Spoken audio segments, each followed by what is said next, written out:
Assalamualaikum warahmatullahi wabarakatuh. Alhamdulillah wa syukurillah. La hawla wa la quwwata illa billah.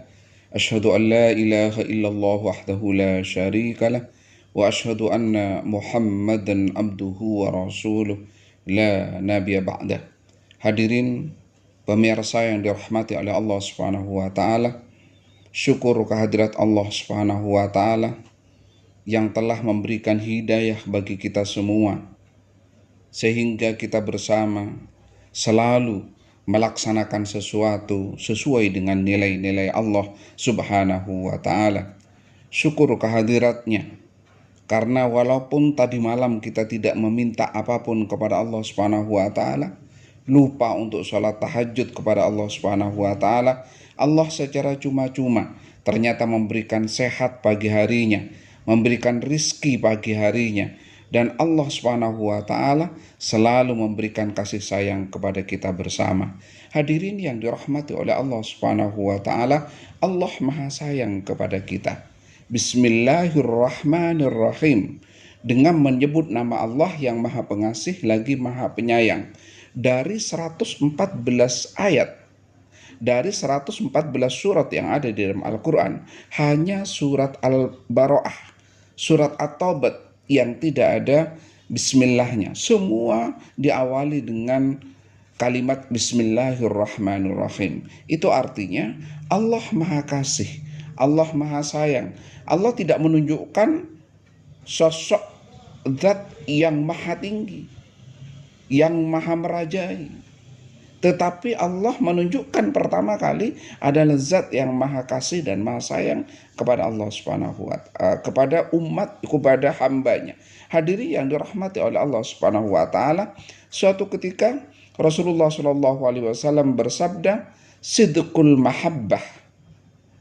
Bukti karena Allah sudah mencintai kita, maka kita harus mencintai Allah Subhanahu wa ta'ala. Rasulullah bersabda, sidqul mahabbah, substansi atau hakikat cinta kepada Allah Subhanahu wa ta'ala itu fi salasi khisalin, ada 3 hal. Jadi bukti cinta kita kepada Allah Subhanahu wa ta'ala ada 3 hal. Yang pertama, ayyahtara kalama habibihi ala kalami ghairihi. Memilih kalam Allah Subhanahu wa ta'ala, kalam kekasihnya, artinya Allah Subhanahu wa ta'ala, daripada kalam di luar Allah Subhanahu wa ta'ala. Memilih nilai-nilai Al-Quran daripada nilai-nilai yang lain. Memilih kaidah yang ada di dalam Al-Quran daripada kaidah-kaidah yang lain. Memilih sumber yang bersumber dari Al-Quran daripada sumber-sumber yang lain.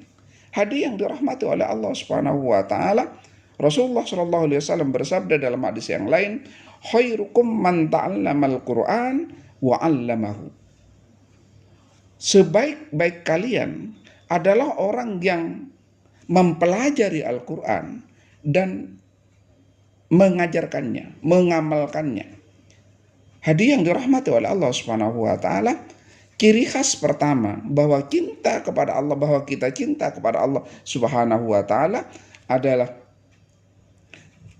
membaca Al-Quran, memilih Al-Quran daripada referensi yang lain. Apa yang harus dilakukan? Kita membaca tiap hari. Seperti yang disampaikan oleh Rasulullah SAW, khairukum man ta'allamal Quran wa 'allamahu. Hadirin dirahmati oleh Allah Subhanahu wa ta'ala, jangan sampai tiap hari tidak ada bacaan Al-Quran. Jangan sampai tiap hari di dalam rumah tidak ada bacaan Al-Quran. Karena ketika ada bacaan Al-Quran, maka insya Allah hati kita akan tenang. Idza quri'al Quran, apabila Al-Quran dibacakan itu, fas'au ila dzikrillah, maka tiba-tiba ingat kepada Allah Subhanahu wa ta'ala. Hadirin yang dirahmati oleh Allah Subhanahu wa ta'ala, apabila Al-Quran dibacakan, orang yang beriman itu apabila Al-Quran dibacakan, tiba-tiba hatinya berdetak yang keras agar dekat kepada Allah Subhanahu wa ta'ala. Bapak Ibu, anak-anakku sekalian, bacalah Al-Quran setiap saat.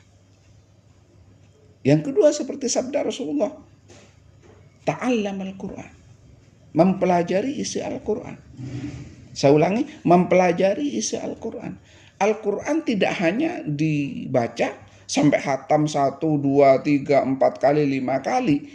Itu bagus. Akan tetapi lebih bagus lagi kita mempelajari makna yang terkandung di dalamnya. Mempelajari isi dari kitab itu. Sebab Al-Quran itu adalah pembeda dari yang hak dan yang tidak hak. Hadiah yang dirahmati oleh Allah Subhanahu wa taala, mempelajari Al-Quran. Tentunya step by step. Dan setelah mempelajarinya dan kita tahu walaupun sedikit, maka Rasulullah SAW memerintahkan kepada kita untuk menyampaikannya kepada orang lain. Sampaikan walaupun hanya satu ayat, kata Rasulullah SAW. Sampaikan walaupun hanya satu ayat. Jadi ketika kita tahu tentang apa yang ada di dalam Al-Quran, sampaikan kepada orang lain. Yang ketiga, menjadikan Al-Quran sebagai pilihan pertama. Jadi dari sumber hukum yang kita pilih, jadikan Al-Quran sebagai sumber yang utama. Ikhtaro kalami habibihi, memilih Al-Quran. Kita boleh pakai referensi yang lain. Kita boleh pakai referensi buku-buku yang lain. Kita boleh menggunakan referensi undang-undang yang lain, boleh. Tetapi Al-Quran harus didahulukan. Sekali lagi, Al-Quran harus didahulukan. Maka sangat naif ketika ada seorang pejabat atau siapapun yang mengatakan kalau ke DPR tidak boleh membawa Al-Quran. Padahal kita beragama Islam. Kalau ke tempat umum jangan membawa Al-Quran. Salah. Al-Quran itu harus dibawa kemana-mana. Nilai Al-Quran itu harus dipraktekkan di mana-mana. Al-Quran itu tidak akan menyalahi pola hidup. Al-Quran tidak akan mengganggu kesuksesan hidup manusia. Justru Al-Quran yang mendorong manusia itu sukses. Tidak ada nilai di dalam Al-Quran yang bisa membuat manusia tidak sukses. Seluruh yang ada di dalam Al-Quran tujuannya adalah untuk mensejahterakan manusia, mensukseskan manusia, mengkayakan manusia baik di dunia maupun di akhirat.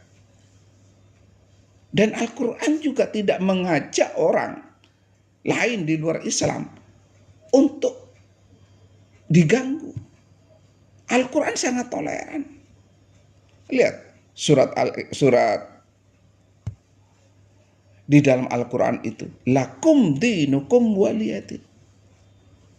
Ya ayyuhal kafirun la a'budu ma ta'budun wa la antum a'biduna ma'bud wa la ana a'bidum ma'abadtum wa la antum a'biduna ma'bud lakum dinukum waliyadin. Al-Quran itu sangat toleran sekali.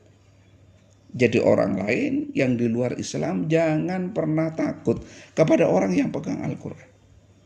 Karena setiap orang yang pegang Al-Quran pasti akan menjaga setiap manusia.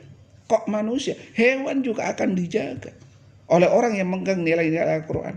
Jangan khawatir orang non-Islam yang dekat dengan orang yang menjalankan nilai-nilai Al-Quran pasti aman. Itulah sebabnya Rasulullah pernah menyampaikan, barang siapa yang mengganggu kafir dhimmi, orang kafir yang tidak mengganggu orang Islam, orang kafir yang berdamai dengan orang Islam, sama dengan menggangguku, kata Rasulullah. Saya ulangi, orang yang mengganggu orang kafir yang tidak mengganggu Islam, maka sama dengan menggangguku, kata Rasulullah. Artinya, tidak ada ajaran satupun di dalam agama Islam yang mengganggu orang non-Islam. Lakum dinukum waliyadin. Silahkan agamamu, agamaku. Itu prinsip Al-Quran. Hadiah yang dirahmati oleh Allah Subhanahu wa taala. Yang pertama, ciri orang yang cinta kepada Allah Subhanahu wa taala, ihtaro kalama habibi ala kalami ghairihi. mendahulukan Al-Quran daripada nilai-nilai yang lain. Yang kedua, ikhtara mujalasata habibihi ala mujalasati ghairihi. Ikhtara mujalasata habibihi ala mujalasati ghairihi. Mendahulukan lingkungan. Saya ulangi, mujalasah itu komunitas sosial. Mujalasah itu lingkungan. Mendahulukan lingkungan Allah Subhanahu wa taala. Komunitas yang di dalamnya berisi orang-orang yang dekat dengan Allah Subhanahu wa taala, ala mujalasati ghairihi, ketimbang lingkungan lainnya di luar agama kita. Hadirin yang dirahmati oleh Allah Subhanahu wa taala, kita disuruh oleh Allah Subhanahu wa taala, Rasulullah sallallahu alaihi wasallam, untuk dekat dengan komunitas orang-orang yang dekat dengan Allah.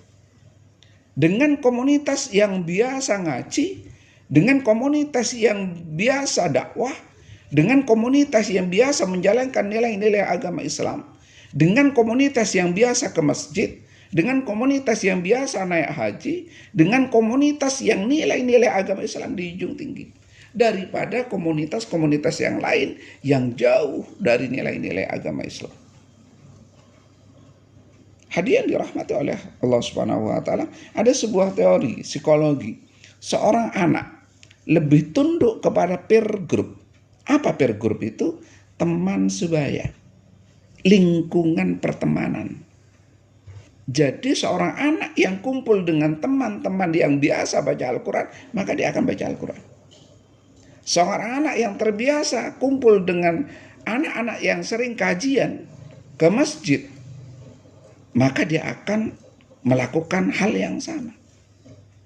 Begitu juga sebaliknya. Tidak sedikit anak muda tergelincir ke narkoba, bukan karena keluarganya, tapi karena komunitas dari teman-temannya itu terbiasa melakukan hal yang negatif itu. Seorang anak yang mabuk-mabukan, teman-temannya juga mabuk-mabukan. Seorang anak yang terlibat perjudian karena berada di komunitas perjudian. Maka ciri orang yang dekat dengan Allah, yang cinta kepada Allah Subhanahu wa taala, memilih komunitas yang dekat dengan Allah Subhanahu wa taala. Sampai-sampai Rasulullah menyampaikan, kalau ingin melihat seseorang, lihatlah temannya. Saya ulangi, kalau ingin melihat seseorang, maka lihatlah temannya. Kalau temannya orang baik, insya Allah dia akan menjadi orang baik. Kalau temannya orang yang sering mengaji, insya Allah anaknya juga suka mengaji. Kalau temannya adalah orang kuliahan yang sering belajar, insya Allah dia juga termasuk orang-orang yang mereka. Begitu juga sebaliknya. Kalau teman-temannya adalah pemabuk, bisa mungkin dia menjadi bagian dari apa yang dilakukan oleh komunitasnya. Kalau teman-temannya penjudi, bisa jadi dia juga melakukan hal-hal negatif seperti yang dilakukan oleh teman-temannya. Hadirin yang dirahmati oleh Allah Subhanahu wa taala, ciri khas yang kedua bahwa kita cinta kepada Allah Subhanahu wa taala, memilih komunitas atau lingkungan yang dekat dengan Allah Subhanahu wa taala daripada lingkungan yang tidak dekat dengan Allah Subhanahu wa taala. Yang ketiga,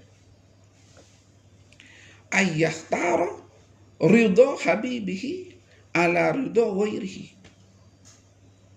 Memilih ridha Allah Subhanahu wa taala daripada ridha orang lain. Saya ulangi, memilih ridha Allah Subhanahu wa taala daripada ridha orang lain. Hadirin yang dirahmati oleh Allah Subhanahu wa taala, mungkin ketika kita berbuat sesuatu ada orang lain yang tidak suka. Ada komunitas tidak suka. Ada orang-orang yang tidak suka. Tapi kalau apa yang kita perbuat itu adalah untuk mencapai ridha Allah Subhanahu wa taala, maka kita memilih ridha Allah Subhanahu wa taala. Kita membawa Al-Quran kemana-mana. Mungkin ada orang yang tidak suka, tapi Allah suka. Maka kita pilih yang Allah suka. Ketika kita bicara, kita selalu melampirkan ayat-ayat Allah Subhanahu wa taala. Mungkin orang lain ada yang tidak suka dengan cara seperti itu, tapi Allah suka, Rasulullah suka. Kita pilih yang disukai oleh Allah dan Rasulullah. Pada saat kita bertemu dengan orang lain, kita selalu assalamualaikum warahmatullahi wabarakatuh. Orang lain mungkin menganggap ini tidak toleran. Orang lain mungkin menganggap ini kurang bagus. Biarkan. Karena Allah suka dengan orang yang pakai salam. Ketika kita jujur, tidak semua orang suka. Ketika kita jujur, tidak semua orang suka. Tapi Allah suka. Maka kita memilih yang Allah suka. Sekali lagi, ciri khas yang ketiga, memilih ridhonya Allah daripada ridhonya orang lain. Tidak perlu peduli kepada ridho orang lain kalau Allah sudah meridhoi kita. Kita sholat tiap hari. Anak muda yang dirahmati oleh Allah Subhanahu wa taala, ketika teman-teman Anda mungkin malam minggu apel sana sini, nongkrong di mana-mana, kemudian Anda ke masjid ikut kajian, mungkin saja Kak, Anda itu dianggap sok alim, sok suci, sok dekat dengan Allah. Tidak ada masalah. Karena Allah suka kepada orang yang selalu dekat dengan masjid, yang selalu dekat dengan Al-Quran, yang selalu dekat dengan kajian-kajian hadis. Hadirin yang dirahmati oleh Allah Subhanahu wa taala, sekali lagi 3 hal yang membuat manusia dikategorikan cinta kepada Allah Subhanahu wa taala. Yang pertama, memilih Al-Quran ketimbang referensi yang lain. Yang kedua, memilih lingkungan yang dekat dengan Allah Subhanahu wa taala daripada lingkungan yang tidak dekat dengan Allah Subhanahu wa taala. Yang ketiga, memilih diridhai oleh Allah Subhanahu wa taala daripada minta diridhai oleh orang lain. Wassalamualaikum warahmatullahi wabarakatuh.